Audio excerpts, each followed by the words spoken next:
गङ्गातरङ्गरमणीयजटाकलापं गौरी निरन्तरविभूषितवामभागं नारायणप्रियमनङ्गमदापहारं वाराणसीपुरपतिं भज विश्वनाथं वाराणसीपुरपतिं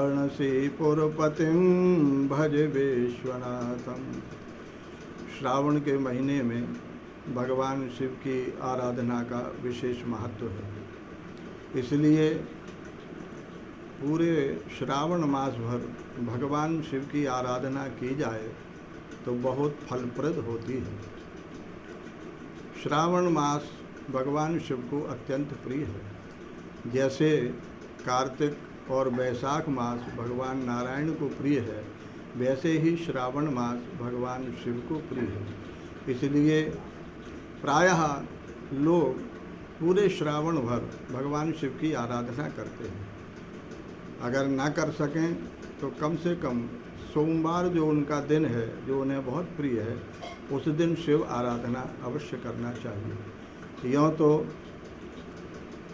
शिवलिंग विभिन्न प्रकार के पाए जाते हैं और शास्त्रों में उनके विधान वर्णित हैं, विधि निषेध भी वर्णित हैं, लेकिन आज हम आपको एक ऐसी सरल सुगम पूजा पद्धति पर चर्चा करने जा रहे हैं जिसको सभी लोग सरलता से अपना सकते हैं।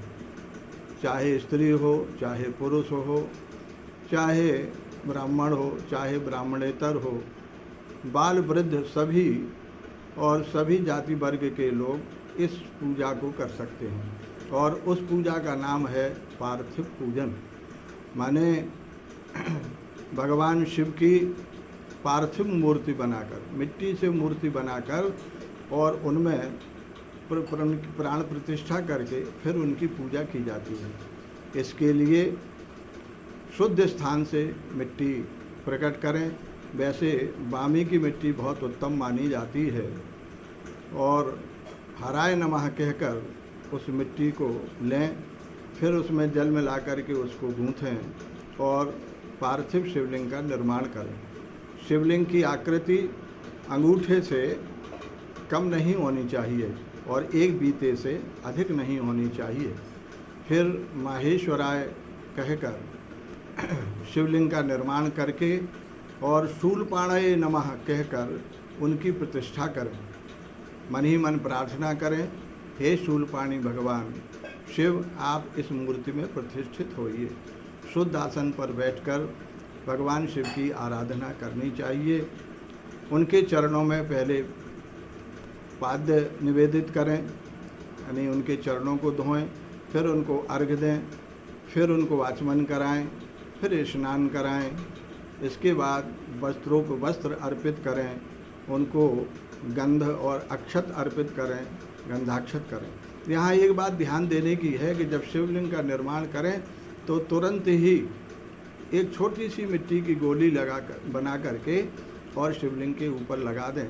इसको वज्र कहा जाता है, अथवा कुछ लोग चावल ही लगा देते हैं। तो इस प्रकार से पूजन करें और गंधाक्षत के बाद उनको बिल्वपत्र अर्पित करें। बिल्वपत्र भगवान शिव को बहुत प्रिय हैं। बिल्वपत्र अर्पण करने का महान फल है। कहा जाता है त्रिदलम त्रिगुणाकारम त्रिनेत्रम च त्रिधायुधम त्रिजन्म पाप संहारम बिल्वपत्रम शिवार्पणम। इसलिए बिल्वपत्र अर्पित करें। आक, धतूरा, शमी पत्र ये सब अर्पित कर सकते हैं। पुष्पमाला, पुष्प अर्पित करें।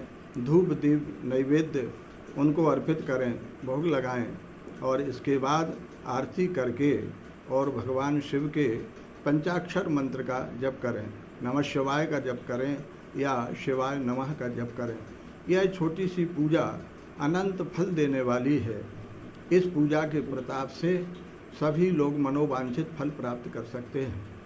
भगवान श्री राम ने भी शिवलिंग की पूजा की थी और भगवान श्री राम का नियम था, वो पार्थिव पूजन प्रतिदिन करते थे। गोस्वामी जी ने लिखा है, पूज्य पार्थिव नायो माथा। लंका विजय के समय उन्होंने शिवलिंग की स्थापना की थी, जिसको हम लोग रामेश्वर के नाम से जानते हैं। गोस्वामी जी ने लिखा है, लिंग थापि कर विधिवत पूजा, शिव समान मोह प्रिय नहीं दूजा। जे रामेश्वर दर्शन करहीं, ते तन तज मम लोक सिधरहीं। जे गंगाजल आन चढ़ाई, सो सायुज्य मुक्ति नर पाई।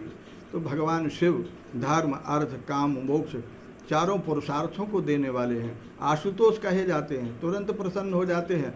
हमने बड़े बड़े महापुरुषों को रुद्राभिषेक तो करते ही हैं विद्वान लोग, लेकिन हमने देखा है कि बड़े बड़े संत महात्मा विद्वान, बड़े बड़े महापुरुष पार्थिव पूजन करते हैं। धर्म सम्राट यतिचक्र चूड़ामणि स्वामी श्री कृपात्री जी महाराज प्रतिदिन पार्थिव पूजन करते थे। रुद्राभिषेक तो करते ही थे, लेकिन पार्थिव पूजन भी प्रतिदिन किया करते थे, क्योंकि शास्त्रों में इस पार्थिव पूजन की बड़ी महिमा बताई गई है और सभी लोग इसके अधिकारी हैं। इसलिए श्रावण के महीने में हमें हो सके तो पूरे मास भर, अथवा प्रति सोमवार को, अथवा प्रदोष के दिन, अथवा महाशिवरात्रि के दिन जितना भी समय मिले भगवान शिव की आराधना करके मनोवांछित फल प्राप्त करना चाहिए। ये श्रावण मास में विशेष फलदायी है।